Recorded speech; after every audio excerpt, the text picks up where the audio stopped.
Our first guest tonight is a Tony-winning, Emmy-nominated actor you know from his work in Ray Donovan and Spotlight. He is starring in Doubt, A Parable at Roundabout Theater. Company's Todd Hames Theater on Broadway through April 21st. Please welcome to the show, Liev Schreiber, everybody.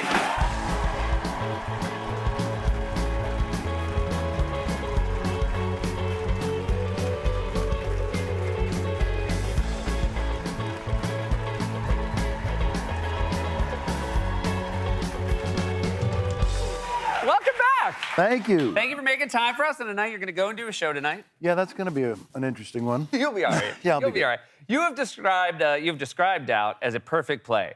What about it makes it a perfect play for you? Well, you know, it's 90 minutes. We start at 7 and you're out in time for dinner. That's so nice. In my mind. I think for a lot of audience members, they're like, sounds pretty perfect. That's it. No, it's an extraordinary piece of writing by John Patrick Shanley. It's the most economical, wonderfully layered and incredible play. I'm thrilled to be in it. You play a priest, and you found out you got an offer for the part after you were leaving Mass, which is maybe... Odd for a Jewish guy. Yeah, odd for a Jewish guy. So that really does seem like a sign, the one time you go. Yeah. No, Scott Ellis, the interim artistic director of Roundabout, called me, and he called me right after I'd come back from Mass with my in-laws. And, you know, after 7 years of Ray Donovan, where I played a character who was abused by a Catholic priest, and playing Marty Baron in Spotlight, the guy who led the investigation of the Boston Diocese, I wasn't really eager to do another, you know... Complete the trilogy? Yeah, and you know, I said to Scott, you know, I feel like I've kicked the Catholic Church enough. Yeah.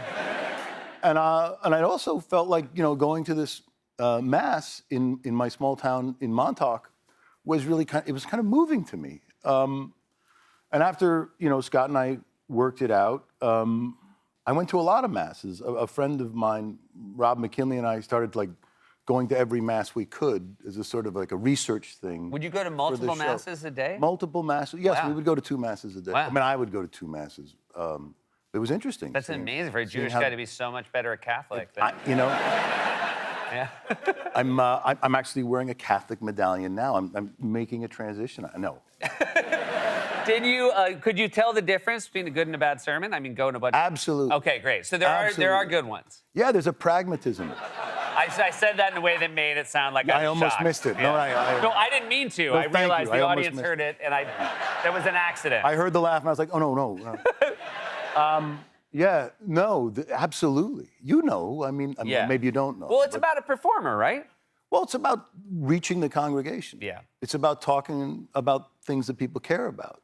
And I think in any church, that's how you do it. And our play is set in 1964, which is like right in the middle of Vatican II, which is when the Catholic Church stopped doing Masses in Latin and trying to be more accessible to the parishioners, the congregation.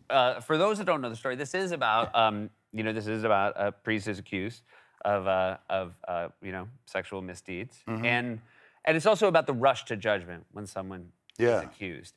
That piece of it does feel I don't know, as present today as it was not just in 1964, but also when the play was written. Well, I said that to Scott when he asked me about doing the play.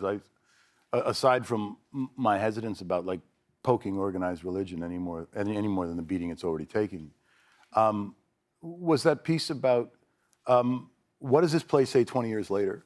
I mean, 20 years later, we were in the thick of the Catholic Church scandal, but I think there's elements in this play now of how deeply polarized we are and, sort of lost our capacity for nuance and complexity in things. And in the rush to win, people have lost the notion of progress. And you've got this kind of, state your position. I think that, for me, feels a little bit like it's a result of social media. These algorithms that sort of divide us and categorize us for the purposes of marketing and make you take a stand. I'm red, I'm blue, I'm Israel, I'm Gaza, I'm Russia, I'm Ukraine, I'm gay, I'm whatever. It's all that stuff. And I think John really addresses that in this play. It sort of, for me, goes beyond the Catholic Church. You also, the play never answers the question of guilt or innocence. But I'm wondering, as an actor, in your head, and don't tell me the answer, did you have to decide whether he was guilty or innocent? Yes. So you made a decision. Yes. Because I guess it would be impossible to act the part without knowing. Well, I think that's part of, seeing the play different 20 years later. For me, it's, and I know I'm not gonna be able to hide this, right? But Scott said to me when I thought about doing the role, he said, I never thought he did it. And if he didn't do it, what sort of issues does that bring up in our rush to judgment, in our desire to sort of take each other down? Those are the elements of the play that I think speak to this moment that we're in, and the polarization certainly that I think we're feeling politically as we see, for instance, the Ukraine aid bill getting held up in Congress over sort of, in my opinion, what is silly politics. You also do give sermons in the play, and much like what I imagine happens in sermons at a Broadway show, you have people coughing, crinkling. Yeah. Do you like that moment? Does it make you feel like you're actually giving a sermon? Well, cell phones shouldn't really exist in 1964. Yeah. So when one rings, it's sort of a challenge in terms of how you improvise your way around that. Yeah, so I guess a priest in 1964 yeah. would just think the devil was there. Right, or the opposite. Or the opposite. Oh! Something divine about that sound, which I think is a better way to go if you're avoiding guilt. Keep you better in the play. Yeah. I got a lot more to ask you about. Thank you so much for being here. We're going to be back with more Liev after this.